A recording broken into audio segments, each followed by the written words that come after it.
পশ্চিমবঙ্গের গাজলডোবা থেকে প্রায় 50 কিলোমিটার পথ পেরিয়ে কোচবিহারের মেখলিগঞ্জ দিয়ে বাংলাদেশে ঢুকেছে তিস্তা নদী। আর এই তিস্তার জলবন্টন নিয়ে ভারত বাংলাদেশের মধ্যে দীর্ঘদিনের বিতর্ক। প্রধানমন্ত্রী থাকাকালীন গত জুলাই মাসে দিল্লিতে এসে ভারতের প্রধানমন্ত্রী নরেন্দ্র মোদীর সঙ্গে বৈঠক করেছিলেন শেখ হাসিনা। আলোচনা হয়েছিল ভারত বাংলাদেশের যৌথ উদ্যোগে হবে তিস্তা অ্যাকশন প্ল্যান। আর তারপরেই ঘটে অভ্যুত্থান। বাংলাদেশে নতুন অন্তর্বর্তীকালীন সরকার ক্ষমতায় এসেছে। তিস্তা নিয়ে তারা কি ভাবছেন? বাংলাদেশ নয়, গাজলডোবার নিচে বাংলাদেশ সীমান্ত পর্যন্ত বসবাসকারী হাজার হাজার পশ্চিমবঙ্গের মানুষ জানতে চান এই উত্তর। কারণ গাজলডোবার বাঁধের জন্য শুধু বাংলাদেশ নয়, তিস্তার জল পাচ্ছেন না ভারতের এই 50 কিলোমিটার অঞ্চলে বসবাসকারী মানুষ। তারই মধ্যে কিছুদিন আগে পাহাড়ে তিস্তার ওপর তৈরি একটি বাঁধ ভেঙে যায়। তাতেও ভয়াবহ বন্যা হয়েছিল এই অঞ্চলে। বাঁধের জন্য এখন আর নদীতে মাছ হয় না। বন্যার জন্য চরে চাষাবাদও বন্ধ হয়ে গেছে। ওই যে সামনের দিক দিয়েই পিছন দিকে দিয়েই বাংলাদেশ ঢুকতেছে জলটা।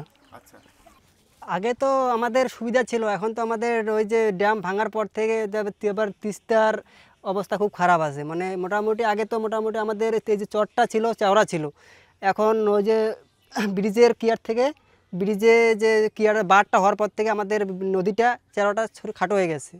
এই কারণেই আমাদের এখন বসতি হইতেছে না। আগে আমরা ওখানে ধান ক্ষেত অবশ্যই লাগাইতাম, এখন ওগুলো আমাদের কিছুই হইতেছে না। এখন চর ভাঙার পর থেকেই আমাদের এখন আগে তো জল কম উঠতো, এখন বাড়ি ঘরে জল উঠতেছে, বা এখন আমাদের গরু ছাগল ওদিকে নিয়ে যেতে পারতেছি না, সব ওখানে ডুবে আছে চর মধ্যে। বাংলাদেশকে জল দেবে না বলে আমাদের এই অবস্থা। যেমন এখন দেখেন ব্রিজ দিল, ব্রিজ মাঝখানটায় ব্রিজ টেনে নিয়ে গেল এই পাশে, ওইদিকে বাদ দিয়ে দিল। ওই হানটা এখন এই পারে লাগতেছে, যেখানে দক্ষিণ পাশে যেগুলো বাড়িঘর ছিল ওখানে বাড়িতে থাকতে পারে না, ওরা সব ডাঙায় আশ্রয় নিচ্ছে। খেতি খামার সব নষ্ট হয়ে যাচ্ছে, বাড়িতে থাকতেও পারে না, গরু বছর নিয়ে থাকতে পারে না।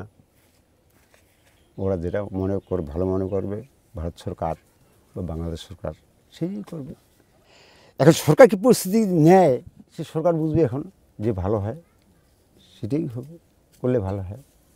যেন মাঝখানটায় আমরা মনে করি যে মাঝখানটা যে ক্যানেল হয়ে যায়, দুই পাশে বাঁচবে লোক, মাঝখানটায় নদী যাবে, তাহলে ভালো হবে।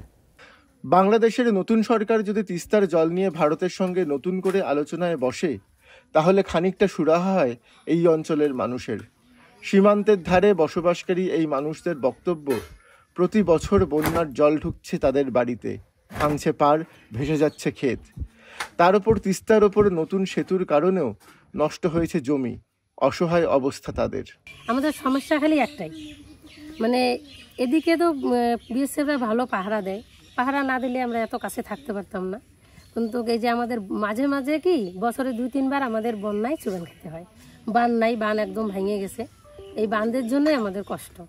বানটা যদি একটু ভালো করে দিত তাহলে এত বড় গ্রামটা সবাই মানে সুরক্ষিত থাকতো। সত্যিই কি তিস্তা নিয়ে নতুন করে আলোচনা হওয়া সম্ভব?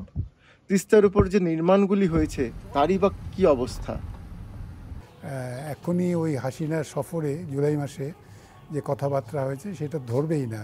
বাংলাদেশের এখন যে টালমাটাল অবস্থা, এখন তো অন্তর্বর্তীকালীন সরকার, নির্বাচিত সরকার হলেও ওরা সেট আপ করতে এত সময় নেবে, তিস্তা নিয়ে ভাববার সময় নেই আর কি। প্রাকৃতিক বিষয়ের উপরে যা কিছু হবে, পরিবেশ ভাবনার বিজ্ঞান চেতনাটা যদি 100% ঠিক না হয় তাহলে তো এটা গণ্ডগোল হবে। তিস্তা দেখুন, তিস্তার মতন প্রজেক্ট, যে কোনো প্রজেক্টের আয়ুকাল থাকে মাত্র 50 বছর। এটা 48 বছরের উপরে হয়ে গেল, এখনো কমপ্লিটই হলো না।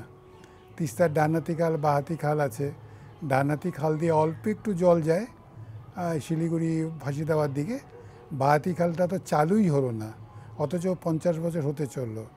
যদি এক্সপায়ারি ডেট ধরি তাহলে তিস্তা ব্যারেজটা তো এখন এক্সপায়ার্ড। তো ওটা করবে এটা কি? এটা খুলেও রাখা যাচ্ছে না, ফেলেও দেওয়া যাচ্ছে না। রাজনীতি আছে, কূটনীতি আছে, আছে পারস্পরিক দর কষাকষি, কিন্তু নদীর জল এসব কিছুই বোঝে না। বাধা পেতে পেতে তিস্তা এখন বেপরোয়া, যার ফল ভোগ করছে শুধু বাংলাদেশ নয়, পশ্চিমবঙ্গের প্রান্তিক মানুষও। কি হবে তাদের? কি হবে প্রকৃতির?